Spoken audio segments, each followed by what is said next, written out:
دو باتوں کا حکم دیا. یا ایھا الذین آمنوا اتقوا اللہ، اے ایمان والو اللہ سے ڈرو. وَلْتَنْظُرْ نَفْسٌ مَا قَدَّمَتْ لِغَدٍ، ہر شخص یہ دیکھے کہ وہ کل کے لیے کیا کر رہا ہے.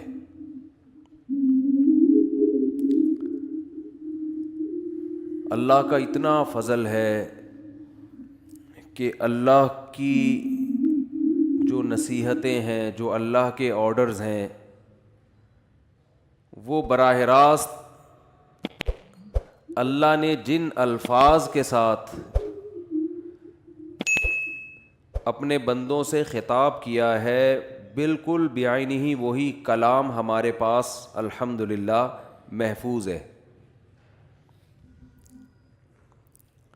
درمیان میں انسانوں کی رائے کا اس میں دخل نہیں ہے.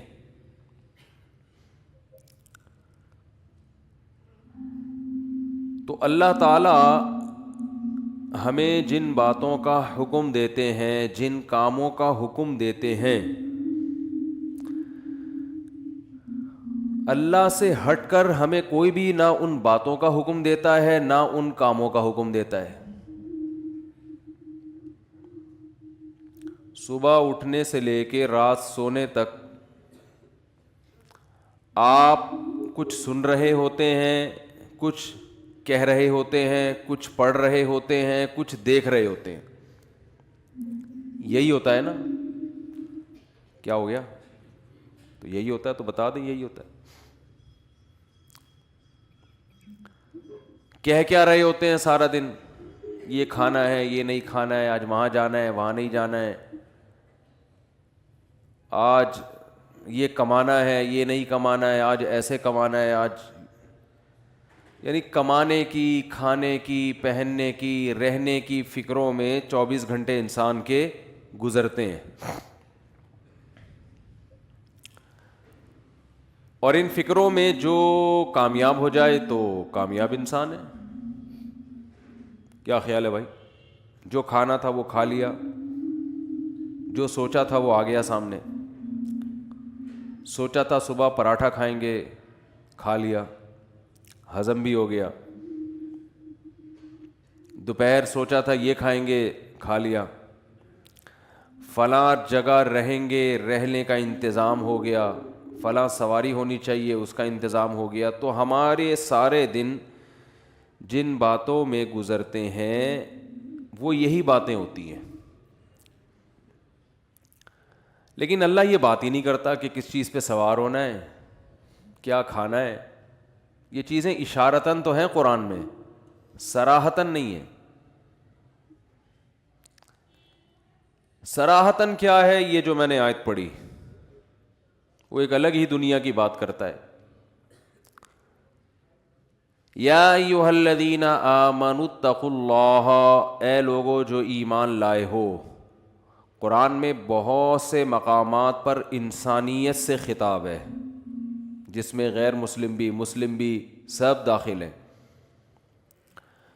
بہت سے مقامات پہ خطاب ہے قرآن میں صرف ان لوگوں سے جو قرآن کو اللہ کی کتاب مان چکے ہیں.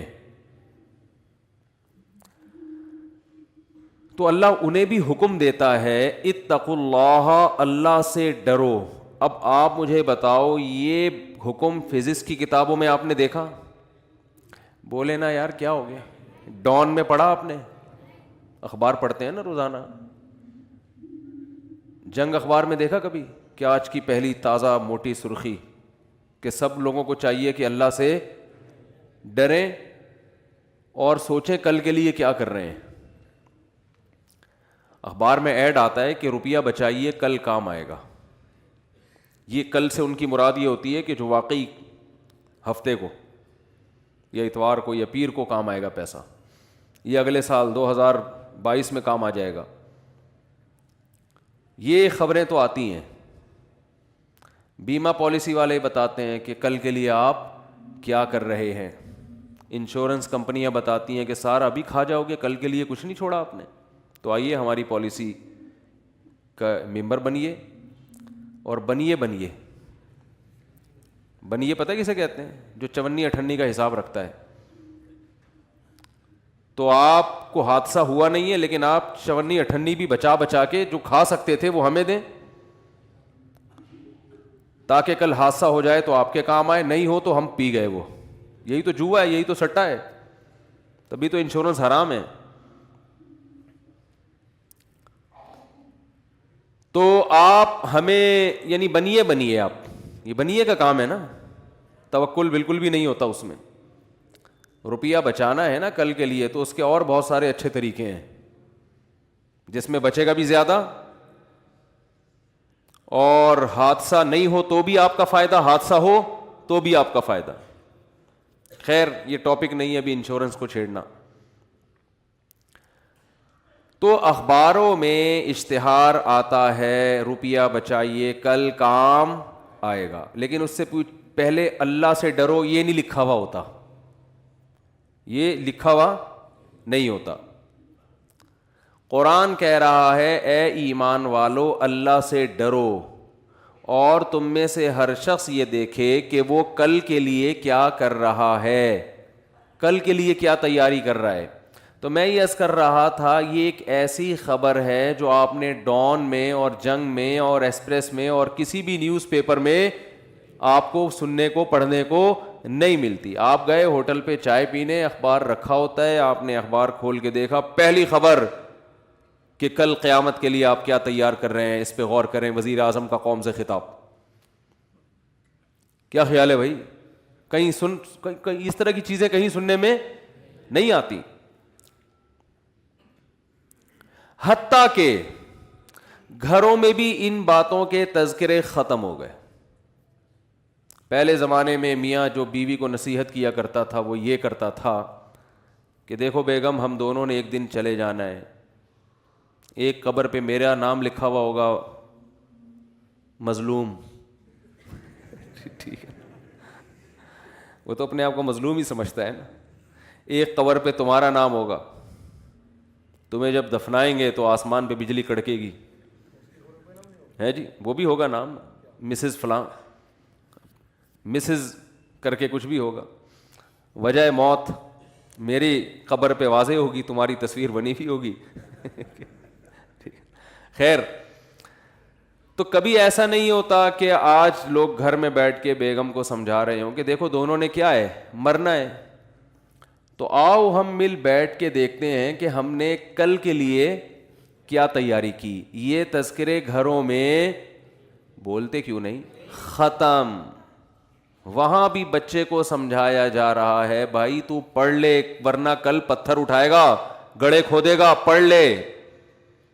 کل سے آخرت کسی کی نظر میں نہیں ہوتی. قرآن کیا کہتا ہے؟ وَلَا يَحُضُّ عَلَىٰ طَعَامِ الْمِسْكِينِ. جن لوگوں کا آخرت پر ایمان نہیں ہوتا نا, وہ ایک دوسرے کو غریبوں کے کھانا کھلانے کی ترغیب نہیں دیتے. میں اس آیت پہ بڑا حیران ہوتا تھا کہ قرآن سیدھا سیدھا یوں کہہ دے کہ جن کا آخرت پہ ایمان نہیں ہوتا وہ غریبوں کو کھانا نہیں کھلاتے. ہے بھائی, یہ کہہ دے نا. ترغیب دینا تو آسان ہے, کھلانا مشکل ہے نا. تو قرآن یہ کہہ رہے کہ کھانا کھلانے کی ترغیب نہیں دیتے. تھوڑی سی آواز پھر آپ نے کم کر دی, مجھے چیخنا پڑتا ہے نا اس کے لیے. نہیں, یہ بہت نزدیک ہو گیا اس سے. اچھا, تو قرآن یہ کہہ دینا کہ جن کا آخرت پر ایمان نہیں ہے وہ غریبوں کو کھانا نہیں کھلاتے, یہ کہہ دینا کہ وہ بس چاہتے ہیں سارا ہماری توند میں جائے. لیکن قرآن کہہ رہا ہے کہ وَلَا يَحُضُّ عَلَىٰ طَعَامِ الْمِسْكِينِ. کھانا کھلانے کی ترغیبیں نہیں دیتے. اصل میں جس کا دنیا پر ایمان ہوتا ہے نا تو وہ صرف دنیا کماتا نہیں ہے بلکہ کمانے کی ترغیبیں بھی دیتا ہے. یہ آپ اگر اپنے معاشرے میں دیکھیں گے تو آپ کو پتہ چلے گا جو دنیا پر یقین رکھتا ہے, دنیا پر ایمان رکھتا ہے, وہ دوسروں کو بھی دنیا کی ترغیب دیتا ہے. اپنی بیوی کو, اپنے بچوں کو, اپنے والدین کو, چھوٹے بھائی کو, دوستوں کو. ابے کیا کر رہا ہے, ابے تو پڑھتا کیوں نہیں ہے بھائی؟ ابے تو سارے پیسے اڑا دے گا، تو کچھ پلاٹ خرید لے، کچھ جائیداد بنا لے، کل کام آئے گا. تو دیتے ہیں کہ ترغیب نہیں دیتے؟ بچوں کو کل کی فکر میں صبح صبح اٹھایا جاتا ہے. بچے صبح آسانی سے اڑ جاتے ہیں اسکول کے لیے، ہے کتنی نیند، کیسے سو رہے بچے، تو گھوڑے بیچ کے سوتے ہیں. لیکن ان کو اٹھائے ماں بھی اٹھاتی ہے، کس کے لیے؟ آنے والے کل کے لیے. تو ہم بھی بچوں کو اٹھاتے ہیں صبح صبح کہ بھائی آج قربان کرو تو کل کے لیے تیاری، کل کے لیے. تو آپ نے صبح بچے کو اسکول، اصل میں یہ رنگ کے ڈبے لازمی آتے ہیں جب یہ اسکول کا ذکر آئے گا نا، کیونکہ میں نے ڈبوں پہ اتنا پیسہ خرچ ہوا ہے کہ شادی پہ میرا اتنا پیسہ خرچ نہیں ہوا، یہ بتا رہا ہوں میں. تو اپنی ٹھڑک بھی نکالتا ہوں نا یا غصے. ہر تھوڑے دن بعد بچے آئے ہوئے ہوتے ہیں، ابو وہ کلر کے 3 ڈبے چاہیے. اتنے تو ڈبے آپ گھر میں جو ڈسٹیمپر کرتے ہو نا اس پہ اتنا خرچہ نہیں ہوا ہوتا. پھر وہ ابو یہ چاہیے، ابو یہ چاہیے، ابو یہ چاہیے، ابو یہ چاہیے، آج اس پہ کتابیں چاہیے، آج اس پہ وہ پلاسٹک چڑھانی ہے، وہ پیسے چاہیے اس کے. پھر اس کے جوتے پھٹ گئے تو ٹیچر نے کہا نیا جوتا چاہیے. پھر جناب وہ ہر مہینے کی 1 تاریخ کو وہ گاڑی والا آگے کھڑا ہوا ہوتا ہے، مجھے پیسے چاہیے. ٹھیک ہے، کرونا میں 3 مہینے چھٹی، لیکن اس کو پیسے چاہیے. ٹھیک ہے نا؟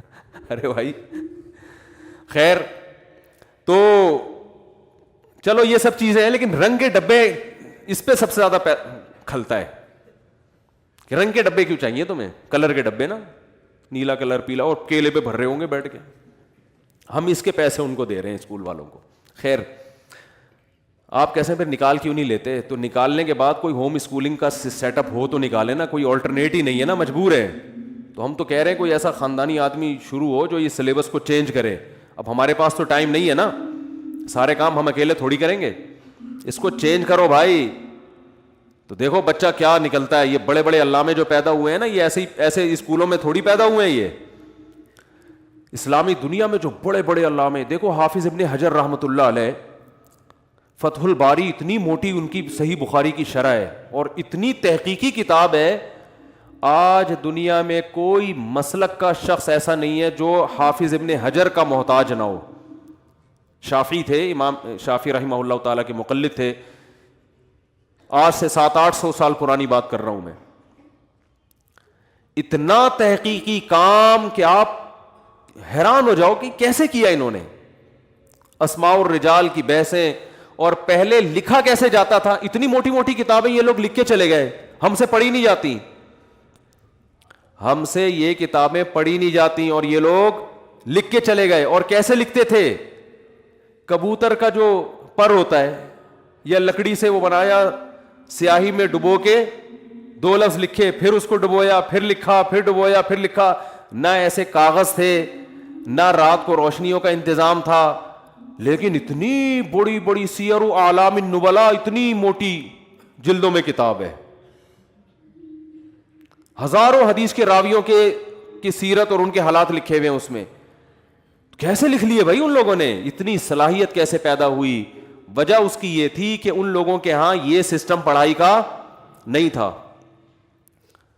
تو یہ بڑے بڑے علامے جو پیدا ہوئے ہیں نا علماء میں بھی، اب دینی مدارس کا رزلٹ بھی کوئی اتنا اچھا نہیں آ رہا.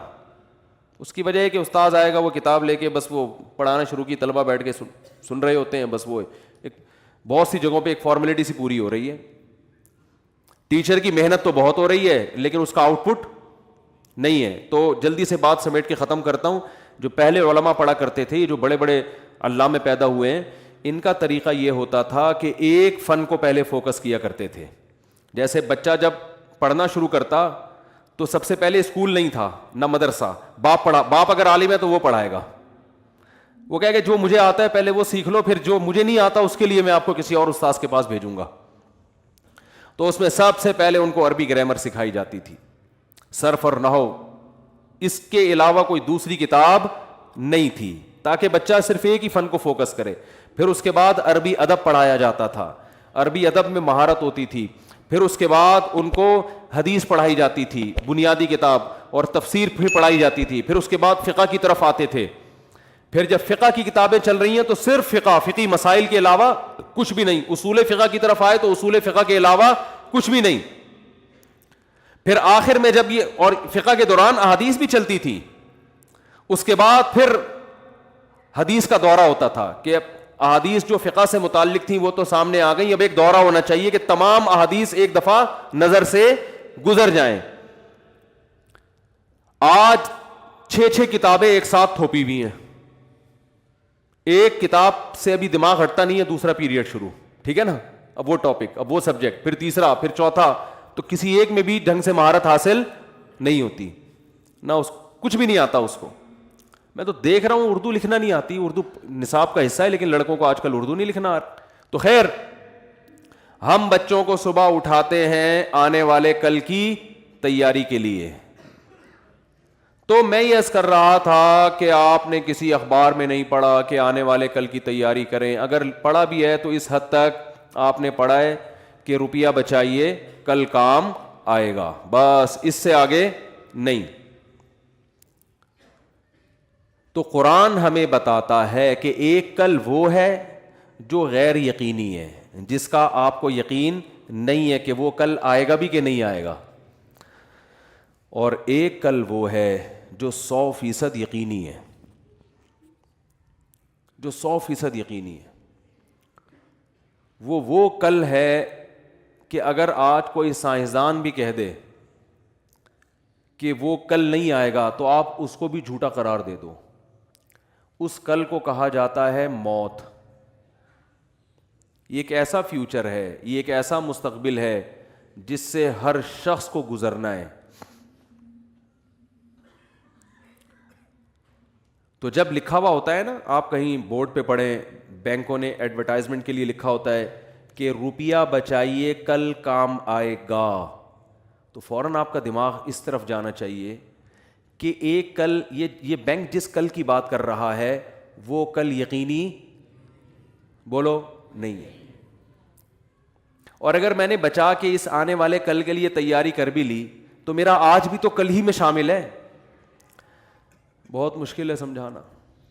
بھائی آج بچا کے کل کام آئے گا تو کل کے بجائے آج ہی کام آ جائے، تو کام ہی لانا ہے نا دنیا میں. کیا ہو گیا، کیا میں انگلش میں باتیں کر رہا ہوں؟ دیکھو آج بچا کے کل کام جب آئے گا تو کل بھی تو یہی زندگی ہے نا، تو آج بھی تو زندگی ہے. آج زیادہ اچھا کھا سکتے ہو، کل زیادہ اچھا نہیں کھا سکتے کیونکہ کل بوڑھے ہو چکے ہوگے. جس نے آج کھا لیا اس کے مزے ہیں، کل کھا لیا تو 2 فالٹ ہیں. نمبر 1 کل بوڑھے ہوگے، کھانے میں مزہ نہیں آئے گا. نمبر 2 پتہ نہیں کل یہ والا کل آئے گا کہ بھی نہیں آئے گا. ہو سکتا ہے کراچی میں کسی، اللہ نہ کرے، کسی ٹرک کے نیچے آ کے مر جاؤ. ٹرک اور کراچی کا ایک ساتھ ذکر کرتا ہوں کیونکہ یہاں ایک ابھی ملاقات ہوئی رینجرز کے ایک بہت بڑے آفیسر سے. انہوں نے بتایا کہ پاکستان کی ارننگ کا صرف 65% کراچی کما کے دیتا ہے. ٹوٹل جتنی ارننگ ہے نا پاکستان کی، ان میں صرف 65% کہاں سے ہو رہی ہے؟ ہم نے کہا ہٹو بچے، ہو گیا بھائی یہ تو. اب تو جہاں بھی جائیں کراچی والے سب کو چاہیے کہ ان کا احترام کریں. کیا خیال ہے؟ پورے پاکستان میں اکیلے کراچی کی ارننگ کتنی ہے؟ 65%. نہیں، لالو کھیت کی نہیں، سب سے زیادہ کورنگی کی ہے. دیکھیں رپورٹیں جو ہے نا ایسی نہیں ہوتی، رپورٹ کوئی ریلائبل آدمی ہو نا، ان کی باقاعدہ ان کے پاس ریسرچ تھی. کراچی پورے پاکستان میں سب سے زیادہ ارننگ کراچی کی، اور کتنی؟ 65%. باقی پورا پاکستان 45% کماتا ہے. اور 35% پورا پاکستان. اور کراچی میں بھی سب سے زیادہ ارننگ کورنگی سے ہو رہی ہے، کورنگی کے ایریا. رپورٹ ہے یہ جی. ہاں کیونکہ ساری فیکٹریاں وہاں پر ہیں نا، تو یہ بڑی خوشی کی بات ہے. اچھا خیر، تو میں یہ عرض کر رہا تھا، کراچی کہاں سے آ گیا درمیان میں؟ تو ٹرک کی بات کر رہا تھا نا. آپ نے کیا کیا؟ آپ نے کہا کہ روپیہ بچائیے، بولو کل کام آئے گا. اچھا جو رینجرز کے آفیسر نے بتایا وہ خود کراچی کے نہیں ہیں، وہ خود کراچی کے نہیں ہیں. تو اچھا اس میں یہ بھی ہے کہ بعض لوگ قوم پرستی پہ لے جاتے ہیں کہ معاذ اللہ کراچی کو الگ ہونا چاہیے. یہ نعرے بالکل غلط ہیں، یہ تو پورے ملک میں ایسے ہی. دیکھو کماتے تو سب ہیں لیکن ضرورت سب کی ہے. اس کی مثال ایسے ہے کہ آپ کی باڈی میں سب سے زیادہ ویلیو کس پارٹ کی ہے؟ دل کی. تو اب کسی ڈاکٹر نے کہا اس کی باڈی میں سب سے زیادہ اہم ترین پارٹ جو ہے نا دل ہے. آپ نے کہا ٹھیک ہے پھر اس کی آنکھیں نکال دو. دل کو سب سے کیا کر دو؟ الگ کر دو.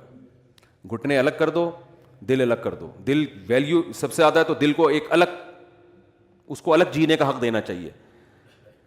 تو یہ جب سب ایک جسم کی مانند ہوتے ہیں نا تو پھر سارے پارٹ صحیح کام کرتے ہیں.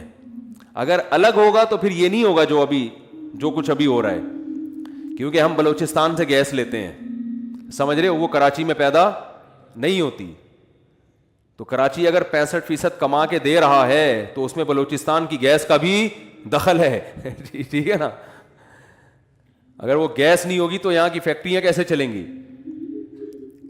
اور پنجاب کھلا رہا ہے یہ جو ہم سردیوں میں طبیعت سے کینو کھانے کے بجائے پھوڑ رہے ہیں. میں 2 پھل پھوڑتا ہوں, اس کے لیے کھانے کا لفظ استعمال کرنا میں ان پھلوں کی توہین سمجھتا ہوں. ایک آم اور ایک کینو. آم کبھی بھی کھاؤ نہیں بلکہ ہمیشہ پھوڑو, اور کینو کبھی بھی کھاؤ نہیں ہمیشہ پھوڑو. یہ کینو تو آم سے بھی زیادہ فائدہ مند چیز ہے.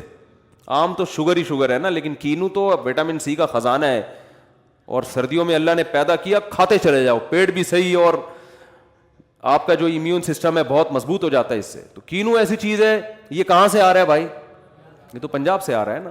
ٹھیک ہے وہ 35% میں داخل ہے, لیکن یہ جب تک کینو نہیں کھائیں گے تو اس 65% کا کریں گے کیا؟ ٹھیک ہے نا, بیمار رہیں گے ہم. کیا خیال ہے؟ تو یہ کراچی اگر 65% کما کے دے رہا ہے اور جو فیکٹریوں میں مزدور کام کر رہے ہیں تو وہ سردیوں میں پنجاب سے اگنے والا کینو کھاتے ہیں تو ان میں انرجی آتی ہے.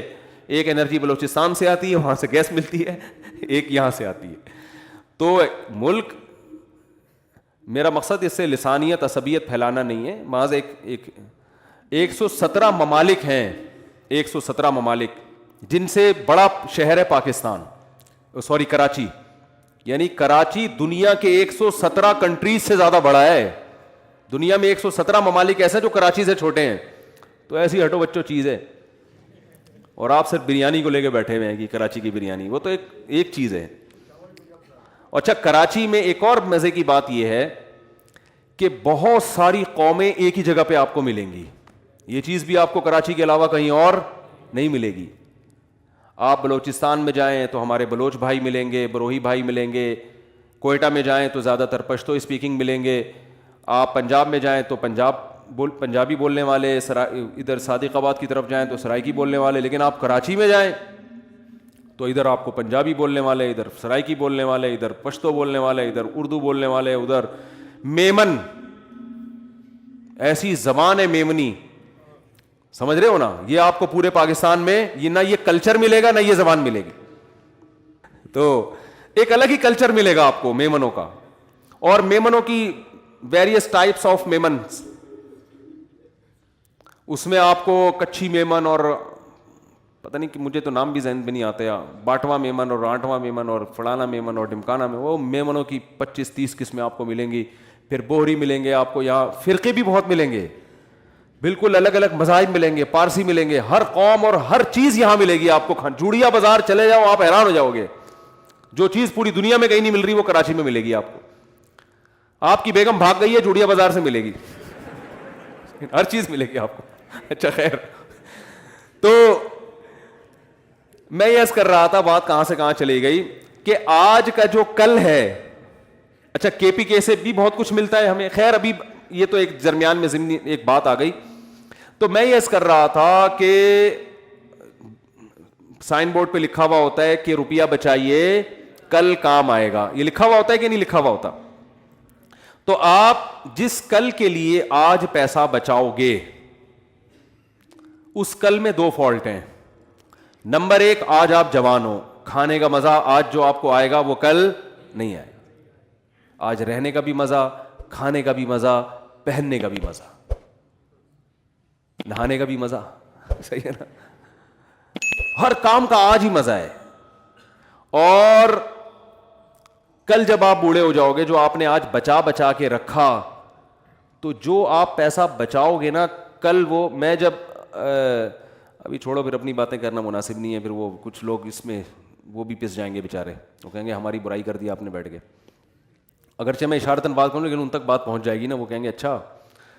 تو اب دیکھو, ایک صاحب تھے, انہوں نے مجھے کہا کہ مجھے جوان لڑکے تھے, مجھے بار بار یہ کہہ رہے تھے کہ میں یہ انویسٹ کر رہا ہوں, میں یوں کروں گا اور پھر 20 سال کے بعد اس کا پروفٹ آئے گا. تو میں نے کہا یار آپ ابھی ماشاء اللہ ینگ ہو, ابھی آپ اچھی گاڑی رکھو, ٹھیک ہے نا, ابھی آپ اچھا کپڑا پہنو, ابھی آپ اچھی خوراک کھاؤ.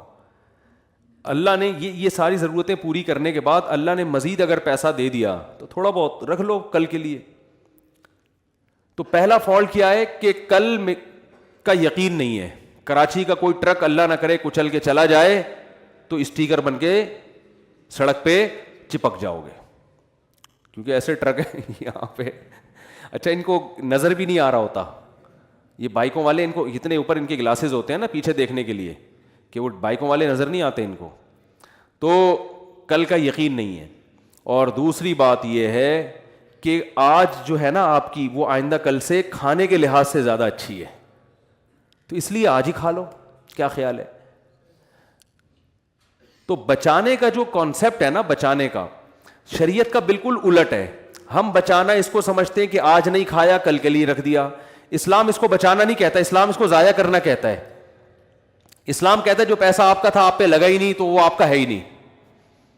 بچانا یہ ہے. نبی کیا ہے بچانا؟ حدیث میں آتا ہے رسول اللہ صلی اللہ علیہ وسلم گھر تشریف لائے, امی عائشہ سے آپ صلی اللہ علیہ وسلم نے پوچھا کہ کچھ کھانے کو ہے؟ انہوں نے فرمایا کہ ایک ہدیہ آیا تھا ہمارے گھر میں, کچھ بکری کا پایا تھا یا کیا تھا, تو میں نے سارا صدقہ کر دیا, ایک تھوڑا سا کھر اس کا بچ گیا ہے. کچھ اس مجھے پورے الفاظ یاد نہیں ہے حدیث کے, مفہوم بیان کر رہا ہوں, باقی سارا کیا کر دیا؟ صدقہ. دیکھو ایسی کنڈیشن میں ہماری کیا حالت ہوتی, ہم کہتے یہ کوئی صدقہ سینٹر کھولا ہوا ہے تم نے, یہی ہوتا نا. ولا يحض على طعام المسکین, قرآن کہہ رہے جس کا آخرت پر ایمان نہیں ہوتا وہ کھانا کھلانے کی ترغیب نہیں دیتا, وہ بیوی کو بھی ترغیب نہیں دیتا کہ بیگم تم نے کیا خیراتی ادارہ کھول کے رکھا ہے, وہاں سے ہدیہ آیا اور تم نے اٹھا کے صدقہ کر دیا. لیکن ہمارے نبی کا چونکہ آخرت پر ایمان تھا, نہ صرف یہ کہ اس پر آپ کو غصہ نہیں آیا بلکہ آپ نے اپریشیٹ کیا, اور ایسے خاندانی طریقے سے اتنے زبردست الفاظ سے امی عائشہ کی حوصلہ افزائی کی, حالانکہ اب کھانے کو آپ کے پاس نہیں ہے, اتنا سا بچ گیا ہے. تو آپ نے فرمایا کہ عائشہ تم جو یہ کہہ رہی ہو کہ سارا صدقہ کر دیا, بچا صرف یہ ہے. فرمایا نہیں, بچا وہ ہے جو صدقہ کر دیا, یہ ختم ہونے والا ہے. میں سمجھا پا رہا ہوں اپنی بات؟ تو جس کا آخرت پر ایمان ہوتا ہے وہ کھانا کھلانے کی ترغیب دیتا ہے. کھانا تو محض ایک علامت ہے, مقصد لوگوں کی ضرورتیں پوری کرنے کی ترغیب خود بھی کرتا ہے, دوسروں کو بھی ترغیب دیتا ہے. تو آج گھروں میں یہ چیزیں کیا ہو گئی ہیں بھائی؟ ختم. بچپن سے بچوں کو پیسہ کمانا سکھایا جا رہا ہے, خرچ کرنا نہیں. گلک خرید کے دے دیتے ہیں ان کو. گلک ہوتا ہے نا, ابھی کیا کہتے ہیں آج کل نئی زبان میں اس کو, ہم تو گلک کہتے تھے, گلک ہی کہتے ہیں کہ اس میں جمع کرو, اس میں جمع کرو, اس میں جمع کرو, اس میں جمع کرو. کمیٹیاں ڈال رہے ہیں, کمیٹیاں ڈال ڈال کے پھر نکلے گی. اور عجیب بھکاری پن ہے یار, میرے پاس عجیب عجیب قسم کے بھکاری آتے ہیں, میرا دل چاہتا ہے میں ان سے پیسے مانگوں. حقیقت ان کے حالات سے پتہ چلتا ہے کہ جی وہ زکوٰۃ کے پیسے آپ کے پاس آئے ہوئے ہوں گے تو اتنے روپے چاہیے, کیا کرنا ہے, یہ ضرورت ہے, فلانی ضرورت ہے, یہ ضرورت ہے. تو میں کہتا ہوں آپ کی تو اتنی تنخواہ ہے, کہتے ہیں وہ ہم نے کمیٹی ڈالی ہوئی ہے اصل میں آڑے وقت کے لیے. جس آدمی نے کمیٹی ڈالی ہوئی ہے اس کا مطلب اس کے پاس توند بھرنے کے لیے ضرورت سے زیادہ ہے, تبھی تو نکل رہی ہے کمیٹی, کمیٹی کے لیے پیسے نکل رہے ہیں. تو میں بھی بہت ڈھیٹ ہوں الحمدللہ اس معاملے میں, اللہ نے مجھے بڑا ڈھیٹ بنایا ہے. میری جیب سے پیسہ نکالنا آسان نہیں ہے, یہ بتا دوں. آپ سمجھ رہے اتنی سخاوت تو مفتی صاحب کے پاس جب جا کے مانگو ایک دم نوٹوں کی گڈی نکال کے دیں گے. بھیکاری کے لیے میری جیب سے نکلنے کے اصول بہت سخت ہے. اپنی مرضی سے دے دوں تو کوئی مستحق نہیں بھی ہو, اپنے پیسے اگر دینا چاہے انسان, دوسروں کی امانتیں تو غیر مستحق کو نہیں دے سکتا میں, اپنے پیسے مستحق نہیں بھی ہے لے جا بھائی. لیکن آپ ٹرائی کر کے دیکھ لیں, 1 کروڑ روپے میرے پاس پڑے ہوئے ہوں اور آپ آگے مانگ کے نکلوانے کی کوشش تو کر کے دیکھیں, ایسا آپ کا خاندانی قسم کا انٹرویو ہوگا کہ آپ بولو گے ایسا تو ہم جب فوج میں بھرتی ہونے کے لیے گئے تھے نا, ISSB کا امتحان دیا تھا, اس وقت بھی ایسا انٹرویو نہیں ہوا تھا. کیوں لے رہا ہے بھائی تو پیسے؟ ایک صاحب آئے کہ مجھے بہت شدید ضرورت ہے, میں بالکل یہ ہو رہا ہوں, اور بہت ایسے واقعی بڑی ضرورت تھی, ان کو بیماری چل رہی تھی, کو پتہ نہیں کینسر تھا کیا تھا, اور اب میں بہت پریشان ہوں, تو مجھے اتنے لاکھ روپے چاہیے, اور واقعی ضرورت تھی. تو آپ کوئی زکوٰۃ سے بھی تعاون کر دیں یا صدقے سے کر دیں. یہ ہے جو کل جن کے ہاں کل کا مفہوم بالکل کیا ہے, چینج ہے. ادھر نبی کی حالت کیا ہے, اپنی ضرورت قربان کر کے کل کے لیے امی عائشہ نے دے دیا تو حوصلہ افزائی کر رہے ہیں, چلو آج بھوکے رہ جاتے ہیں, کل اللہ ہمارا پیٹ بھر دے گا. حدیث میں آتا ہے نا, نبی صلی اللہ علیہ وسلم نے فرمایا قیامت کے دن اللہ اعلان کرے گا, کہاں ہیں وہ لوگ جب میں بھوکا تھا تو انہوں نے مجھے کھلایا, جب میں پیاسا تھا تو انہوں نے مجھے پلایا. کیونکہ قیامت کے دن لوگ بھوک اور پیاس سے تڑپ رہے ہوں گے, تو لوگ کہیں گے اے اللہ تو کہاں سے بھوکا ہو سکتا ہے, تو کہاں سے پیاسا ہو سکتا ہے؟ تو اللہ کہے گا میری مخلوق بھوکی تھی, اس مخلوق کا جس نے خیال رکھا تو وہ ایسے تھا جیسے اس نے میرا خیال رکھا. دیکھو آپ کسی بچے کو بھوکا ہو کھلا دو, باپ خوش ہوتا ہے کہ نہیں ہوتا؟ کیونکہ باپ کا اس سے کیا ہے, تعلق. تو اللہ کا بھی مخلوق سے تعلق ہے. نبی صلی اللہ علیہ وسلم جب مشرکین مکہ کو یہ باتیں بتاتے تو وہ اعتراض کرتے, انطعم من لو یشاء اللہ اطعما. دیکھو کیسے اعتراض کر کے نا کسی بھی چیز پہ آپ اعتراضات کر کے جان چھڑا سکتے ہو. وہ کہتے تھے کہ ہم اگر اللہ چاہتا ہے, اللہ کو اپنی مخلوق کا اتنا خیال ہے, تو خود ہی کیوں نہیں کھلا دیتا. نبی صلی اللہ علیہ وسلم جب مشرکین کو ترغیب دیتے کہ غریب مسکینوں کو کھانا کھلایا کرو, تو وہ جواب میں کہتے انطعم من لو یشاء اللہ اطعما. اللہ چاہتا ہے کہ مخلوق کا پیٹ بھرے تو اللہ خود ہی کیوں نہیں بھر دیتا, اللہ خود ہی کیوں نہیں کھلا دیتا ان کو. تو اس لیے ہر اعتراض ایسا نہیں ہوتا کہ اس کا جواب دیا جائے. یہ تو بالکل واضح بات ہے کہ اللہ تو آزماتا ہے اپنے بندوں کو, نظام ہے اس کا, ایک سسٹم بنایا ہے اس نے. تو چاہے تو اللہ دنیا میں غریب رکھے ہی نہیں اور امتحان ہو ہی نہیں. قرآن تو یہاں تک کہتا ہے اگر ہم چاہیں تو سب کو زبردستی ہدایت دے کے جنت میں لے جائیں. ہم تو یہ بھی کر سکتے ہیں, اللہ کو شوق تھوڑی ہے لوگوں کو جہنم میں ڈالنے کا, لیکن اللہ کا ایک نظام ہے کہ جنت میں وہ جائے گا جو امتحان میں پورا اترے گا, جو ناکام ہوگا اس کے لیے جہنم کی آگ ہے, اگرچہ اللہ اس آگ پہ خوش نہیں ہوتا. تبھی تو قرآن کہتا ہے ما یفعل اللہ بعذابکم, اللہ تمہیں عذاب دے کے کیا کرے گا, اس کو کوئی خوشی تھوڑی ہوتی ہے. ان شکرتم وآمنتم, بشرطے کہ تم شکر کرو اور ایمان لے کر آؤ. تم شکر کرو ایمان لے آؤ تو کیا ضرورت ہے اللہ کو عذاب دینے کی. اللہ اپنے بندوں کو عذاب دے کر خوش نہیں ہوتا. تو حدیث میں آتا ہے قیامت کے دن اعلان ہوگا, کہاں ہیں وہ لوگ جب میں بھوکا تھا تو انہوں نے مجھے کھلایا. دیکھو میں پیسہ خرچ کرنے پر زیادہ فوکس کرتا ہوں اپنے بیانات میں, بدنی عبادت کو میں عام طور پہ زیادہ فوکس نہیں کرتا.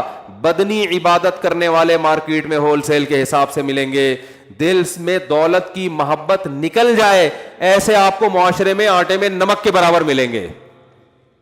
یہ جو دولت ہے نا, پیسہ, آج اس کو لوگوں نے خدا بنا لیا ہے, تبھی چہروں کی رونقیں ختم ہو گئیں. ہر وقت غریب غریب بنا پھر رہا ہوگا, پیسے ہی نہیں ہے, پیسے ہی, جب بھی بات پیسے ہی نہیں ہے یار, گزارا ہی نہیں ہو رہا, پیسے ہی نہیں ہے, گزارا ہی نہیں ہو رہا, یہی رونا ہے منہ سے, پتہ نہیں کیا عجیب.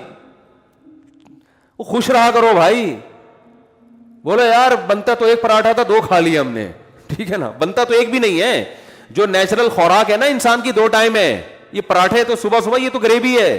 اللہ گریویاں بھی کھلا رہا ہے پھر بھی کہتے ہیں پیسے ہی نہیں ہے, کرائے کے گھر میں رہ رہا ہوں. وہی منہ سے برستا رہے گا. ان کو کسی وظیفوں سے سکون نہیں ملنے والا, یہ پھر سکون کے لیے جاتے ہیں وظیفے بتاؤ. اور تمہارے اندر جو دنیا کی محبت کے گٹر ابل رہے ہیں نا, پیسہ, جو تم نے, ہندو تو پتھر کے بنے ہوئے بت کی عبادت کرتا ہے, آپ نے ان بتوں کو دل کے اندر داخل کر دیا ہے. یہاں سے نکالو, اور یہ جب تک روکڑا خرچ نہیں کرو گے نکلے گا نہیں ہے, یہ بتا دوں. اس کے لیے روکڑا خرچ کرنا ضرور, زبانی تقریروں سے نہیں ہوگا. نوٹوں کی گڑیاں نکال کے ہدیہ دیا کرو بھائی کو, بہن کو, اور صدقہ خیرات کیا کرو. اور نبی صلی اللہ علیہ وسلم نے فرمایا سب سے بہترین صدقہ وہ ہے تأمل الغنا وتخشى الفقر, کہ تمہیں ڈر ہو کہ صدقہ کیا تو کہیں غربت نہ آ جائے, اور نہیں کیا تو پیسہ بنا لوں گا مزید. اس ملی جلی کنڈیشن میں جو پیسہ نکلے گا اس پہ کیا ملے گا آپ کو؟ ثواب. اور اللہ اس پہ خوش ہوگا, اس پہ مال میں برکتیں دے گا کہ مجھ پہ توکل کرتا ہے. سمجھتے ہو کہ نہیں سمجھتے؟ تو پیسے کو ایسا خدا بنایا ہوا ہے بھائی, بس کرو یار, میرا بنگلہ, میری گاڑی, میرے پیسے, میرا بستر, میری بائک. ٹھیک ہے دوستوں یاروں میں تھوڑا بہت شکر کے طور پہ ٹھیک ہے یار, گاڑی نہیں خریدی ہے, مٹھائی ہو جائے تو اچھی بات ہے, یہ شکرانے کے طور پہ تو ٹھیک ہے. فخر کرنے کی چیزیں نہیں ہے یہ تو کھلونے ہیں مٹی کے. بچے کو آپ نئی سائیکل دلا دیں, دوستوں کے سامنے گھماتا رہے گا بھائی میری سائیکل, بڑے ہنس رہے ہوتے ہیں کہ اس کو کیا ہو گیا, اتنے سے کھلونے پہ ہنس رہا ہے. تو بالکل جب ہم گاڑیوں پہ فخر کرتے ہیں نا 2-2 کروڑ کی, تو فرشتے ایسے ہی ہنستے ہیں, وہ کھلونا ہے مٹی کا, لوہے سے نکلا لوہا بن جائے گا تھوڑے دنوں میں, کباڑ میں بکے گی. یہ کھلونے چھین لیے جائیں گے آپ سے, مر جاؤ گے تو یہ گاڑی آپ کے وارث چلائیں گے, یہ گھر آپ کے وارثوں کے حصے میں آ جائے گا. تو وہ میرے پاس آئے اور کہنے لگے یہ ضرورت, وہ ضرورت, میں مرا جا رہا ہوں, میں یہ ہو رہا ہوں, تو فلانا ہو رہا ہوں, تو اتنے پیسے چاہیے. تو میں نے کہا آپ کی گاڑی کتنے کی ہے؟ انہوں نے کہا گاڑی تو بھائی میری ضرورت ہے. تو میں نے کہا جو آپ کو بیماری آئی ہوئی ہے اس سے زیادہ ضروری ہے گاڑی. یہ لوگوں کی سوچ بتا رہا ہوں میں, اس کو سمجھیں, کیونکہ بیان جب تک مثال نہ دی جائے نا تو جو سمجھانا چاہ رہا ہے انسان وہ سمجھ میں نہیں آتا. اس لیے میں وہ جو ریئل مثالیں جو چل رہی ہیں مارکیٹ میں, جس طرح کے لوگوں میں چل رہا ہے حساب کتاب, میں نے کہا آپ کہہ رہے ہیں آپ کے پاس پیسے نہیں ہے کہ, میں نے کہا میرے پاس ہیں پیسے, میرے پاس پیسے ہیں لیکن آپ کو دینے کے لیے نہیں ہے. اتنا سچ بولنا بھی بڑا مشکل کام ہے. میں نے کہا میرے پاس پیسے ہیں مگر آپ کو دینے کے لیے نہیں. آپ کا جو علاج کینسر ہے یا کچھ بھی ہے, میں اس طرح سے کسی کا واقعہ بیان کرتا ہوں کہ اس کے خوابوں میں بھی نہ آئے کہ میرا واقعہ بیان ہو رہا ہے, وہ نہیں پہنچے گا. جس کا واقعہ ہے نا میں کچھ چیزیں بدل دیتا ہوں اس میں, سمجھ رہے ہیں, تاکہ کسی کے پردہ دری بھی نہ ہو اور وہ خود بھی نہ اپنی بے عزتی محسوس کرے.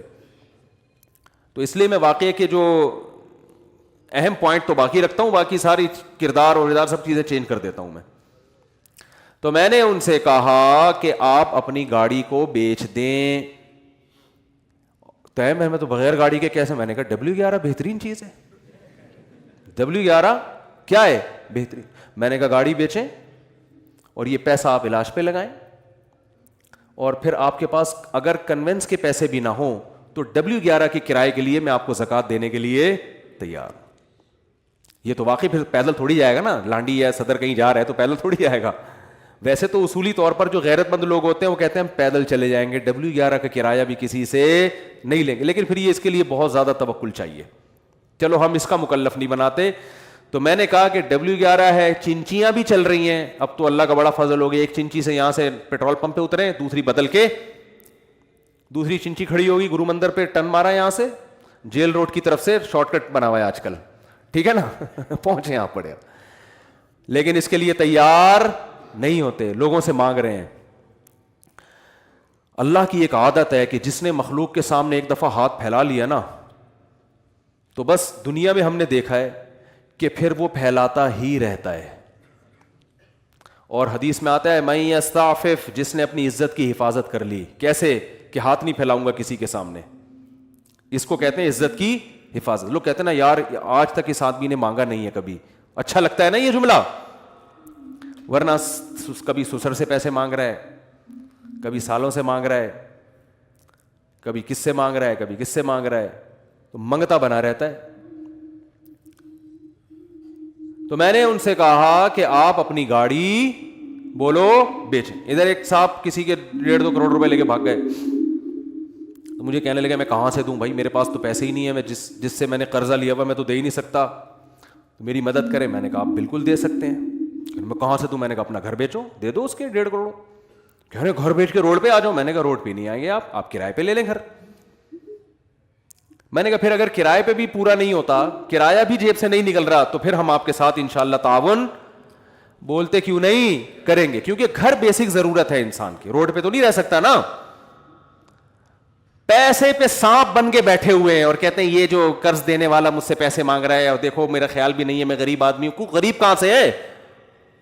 240 گز کا 200 گز کا گھر لے کے بیٹھا ہوا ہے, 3 اسٹوریاں بنی ہوئی ہیں اس کے اوپر, بیچ بھائی اس کو. تو کہہ رہے نہیں یہ میں کہاں جاؤں گا, یہ آپ کا ہیڈک نہیں ہے, یہ اس کا ہیڈک نہیں ہے جس نے آپ کو پیسے دیے کہ آپ کہاں جائیں گے.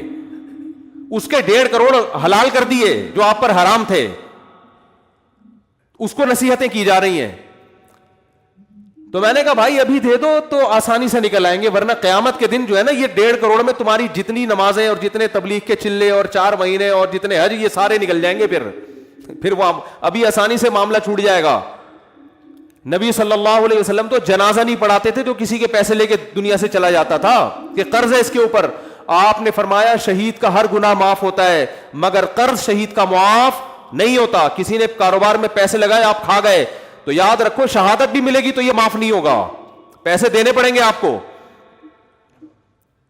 ایسے کسی کا مال اتنے نمازی یہ کام کر رہے ہیں, کسی کا مال کھانا اتنا آسان کام بن چکا ہے کہ نمازیوں میں یہ کام ہو رہا ہے, کیونکہ وہ نماز کی اہمیت تو جانتے ہیں, مال کھانا کتنا بڑا جرم ہے اس کا ان کو پتا نہیں ہے. تو میں جو اپنے بیانات میں بدنی عبادت سے زیادہ پیسوں کی ترغیبات جو دیتا ہوں نا, خرچ کرو, اس کی وجہ یہ ہے کہ اللہ کو دنیا کی محبت پسند نہیں ہے. اللہ چاہتے ہیں اس کو مسافر خانہ سمجھو. مسافر خانہ آپ سمجھتے ہو یا نہیں سمجھتے, اس کا آپ کے نمازی یا حاجی ہونے سے پتا نہیں چلتا, اس کا آپ کا صدقات و خیرات سے اور آپ دوسرے کا حق ٹائم پہ ادا کرتے ہو یا نہیں کرتے اس سے پتا چلتا ہے. لوگ کیا کرتے ہیں, پیمنٹ کا ٹائم آ گیا, 1 تاریخ کو پیمنٹ کرنی ہے آپ نے, لیکن آپ کہتے ہو کہ چونکہ مانگ نہیں رہا تو کیوں نہ اس سے فائدہ اٹھا کے ان پیسوں کو میں کسی بزنس میں لگا دوں, تھوڑے دن بعد اس کو واپس کر دوں گا. یہ بھی لالچ ہے, ہوس ہے کہ اگلے کا پیسہ آپ نے ادا کرنا ہے اور آپ اس سے کیا کر رہے ہو. جیسے بینک میں آپ پیسہ چھوڑ دو تو سود کماتا رہتا ہے نا, بینک تو خوش ہوتا ہے نا. دیکھو بینک آپ کو سہولت دیتا ہے جب چاہو پیسے نکال دو, لیکن خوش نہیں ہوتا کہ آپ پیسے نکالو. بینک آپ کو سہولت دیتا ہے, آپ کے 1 کروڑ ہیں, 10 کروڑ ہیں, 20 کروڑ ہیں, جب آپ چیک لے کے پہنچ جاؤ گے بینک پابند ہے قانوناً کہ آپ کو بولو نا دے, لیکن خوشی اس پہ ہوتی ہے کہ دے مانگو آپ, خوشی اس پہ ہوتی ہے کہ آج کے بجائے کل لے لو, تو کیونکہ جتنے دن پڑا رہے گا اس سے پیسہ کمائے گا آپ کے پیسے سے. تو آج تاجروں کا بھی یہی حال ہے کہ جو ایگریمنٹ ہوا تھا اس ایگریمنٹ پہ پیسے نہیں دیتے, اگر مانگنے آ جائے تو پریشان ہوتے ہیں, ٹرخاتے ہیں, ٹہلاتے ہیں, کل پرسوں, ان کو پتا ہے کہ جتنے دن پڑا رہے گا بزنس میں لگا رہے گا. یہ نیچ حرکت ہے, گھٹیا حرکت ہے, یہ اس کی علامت ہے آپ نے ان دیواروں اینٹوں سے دل لگا لیا ہے. بھائی خاندانی طریقے سے پیسے کماؤ, 2 پیسے جو عزت کے ساتھ ہوں وہ زیادہ بہتر ہے اس قارون کے خزانے سے جو لوگوں کا پیسہ آپ زبردستی اپنے پاس گھما رہے ہو. اسلام میں سب سے پہلے جان کی حفاظت, اس کے بعد عزت کی حفاظت, تیسرے نمبر پہ پیسے کی حفاظت ہے. اور آج ہماری نظر میں سب سے پہلے پیسہ ہے, اس کے بعد جان ہے, عزت گئی. بولو بھائی, وہ اگر بچ جائے تو ٹھیک ہے, نہیں بچے تو عزت ذلت سے کیا ہوتا ہے بھائی. 2 گالیاں سنا دے گا نا, بول دے گا بھائی اتنی بڑی داڑھی رکھ کے پیسے نہیں دے رہا, یہ بول دے گا نا, تو یہ تو سنتے رہتے ہیں, اپنے سسر صاحب سے سنتے رہتے ہیں اس طرح کی تانے. عزتدار آدمی کی نظر میں یہ تانا بہت خراب ہوتا ہے. عزتدار آدمی جو ہے نا اس کو یہ تانا کہ کوئی آپ پر یہ الزام لگا دے کہ آپ نے اس کے پیسے کھائے ہوئے ہیں, اس کی نظر میں شرم سے ڈوب مرنے کا مقام ہوتا ہے یہ کہ بھائی میرے پر یہ الزام کیسے لگ گیا. میں ایک سبزی والے کا واقعہ سناتا ہوں نا اکثر, نہیں وہ چونے والا سبزی والا نہیں, وہ تو بہت ہی عزتدار آدمی تھا, خاندانی. یہاں ایک سبزی والا ہوا کرتا تھا, پتہ نہیں 10-12 سال سے کہاں غائب ہے, غریب آدمی سبزی بیچتا تھا. یہ واقعہ میں نے کئی بار سنایا ہے لیکن ہے بڑا خاندانی واقعہ. میں وہاں اس کے پاس اکثر جا کے بیٹھا کرتا تھا, بڑا نیک شریف آدمی تھا اور بڑی محنت کرتا تھا, وہ عزتدار تھا. مجھے بڑا اس سے دوستی ہو گئی, 10-12 سال پرانی بات ہے. اکثر میں وہاں جا کے بیٹھتا, ہم چائے وائے پیتے, میری ویسی اس سے میرا کوئی لین دین نہیں تھا, بس مجھے ویسی گپ شپ کے یار بڑا اس کی باتیں میں بڑا مزہ تھا. یہاں KPK سے تعلق تھا اس کا, اردو بھی بیچارہ پشتو آتی تھی تو اردو ٹوٹی پھوٹی بولتا تھا. ایک دن کیا ہوا, میں بیٹھا ہوا ہوں 10-15 منٹ نا, میں اس کے پاس جا کے بیٹھتا تھا. میں بیٹھا ہوں, ایک خاتون آئی اور انہوں نے اسے کہا کہ تم نے جھوٹ بول کے یہ سبزی دی ہے مجھے. تو اس نے کہا کہ باجی یہ سبزی غلطی سے چلی گئی ہوگی آپ کے پاس, تھوڑا سا اس میں داغ واغ لگا ہوا تھا, تو میں کوئی دھوکے باز آدمی نہیں ہوں, کوئی بات نہیں, چینج کر دیتا ہوں میں. اچھا وہ روزانہ کی کسٹمر تھی اس کی, روزانہ کے کسٹمر کو تو انسان کبھی بھی بولو کبھی بھی نہیں چھوڑتا. وہ تو سر پہ جوتے بھی لگایا, کہتا ہے نہیں سبزی مجھ سے ہی لیا کرو, میں جوتے کھا لوں گا, کیونکہ پیسہ ہے نا, عزت وزت کی تو کوئی ویلیو نہیں ہے. تو اس خاتون نے پھر کہا کہ نہیں تم نے جھوٹ بولا تھا, یا پتہ نہیں چور کا لفظ استعمال کیا یا جھوٹ بولا تھا, تم چور ہو یا جھوٹے ہو, کچھ اس طرح بولا. اس نے پھر کہا کہ باجی دیکھو یہ غلطی سے سبزی خراب چلی گئی ہے, میں ایسا ہوں نہیں, آپ یہ رکھ دیں میں دوسری دے دیتا ہوں. آپ تیسری دفعہ جب اس نے کہا نا کہ تم نے جھوٹ بولا تھا, اس نے کہا اب سبزی آپ کو نہیں ملے گی. حالانکہ غریب آدمی اپنے مستقل کسٹمر کو کبھی بھی بولو نہیں چھوڑ.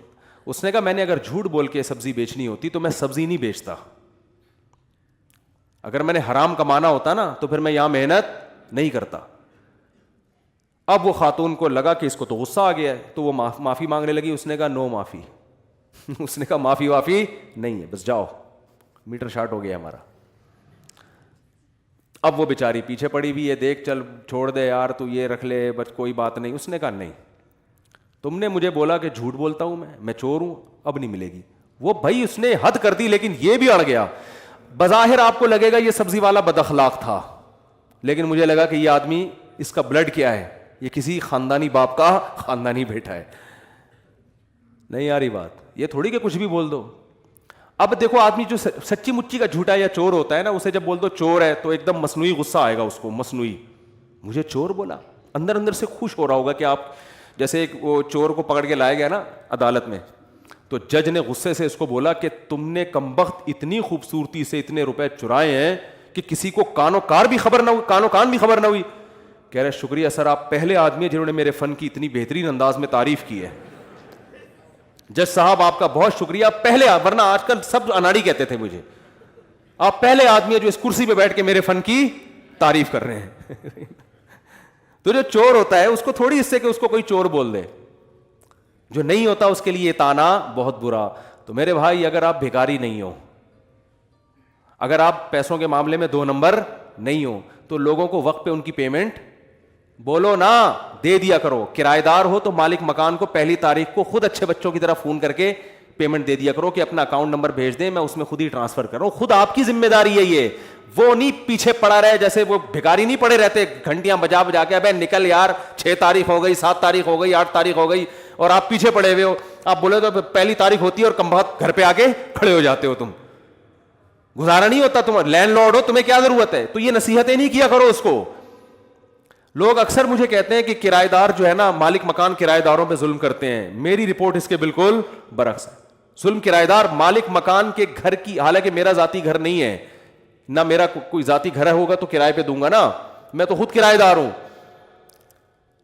لیکن حقیقت یہ ہے کہ کرایہ دار مالک مکان کے گھر کی ایسی واٹ لگا کے جاتا ہے کہ جتنا کرایہ اس مالک مکان نے 5 سالوں میں وصول کیا ہے نا, سارا اس گھر کی ریپیئرنگ میں لگ جاتا ہے.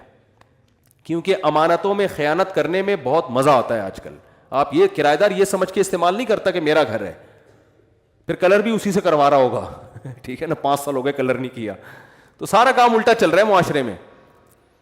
تو جلدی سے بات کو سمیٹ کے ختم کرتا ہوں. تو میرے بھائی, دل سے دنیا کی محبت نکالنے کے لیے وہی اصول ہیں جو قرآن نے بیان کیے. کہ آپ کہتے ہیں روپیہ بچائیے کل کام آئے گا, قرآن کہہ رہا ہے روپیہ بچاؤ کل کام آئے گا. لیکن وہ کل جو یقینی ہے اور اس میں تم جوان ہوگے, تمہیں ضرورت ہوگی. آج جو کل آنے والی ہے اس کل کا تمہیں یقین نہیں ہے. تو اس لیے قرآن کی آیت پڑھ کے بس اپنے بیان کو ختم کرتا ہوں. اللہ تعالیٰ فرماتے ہیں یا ایھا الذین آمنوا لا تلہکم ازواجکم واولادکم عن ذکر اللہ ومن یفعل ذلک فاولئک هم الخاسرون. تمہیں اللہ کی یاد سے, صدقہ اور خیرات سے تمہاری اولاد اور گھر والے غافل نہ کریں. کیونکہ عام طور پہ گھر والے تو یہ چاہتے ہیں کہ بس سب کچھ کس کے لیے ہو جائے, ہمارے لیے ہی ہو جائے.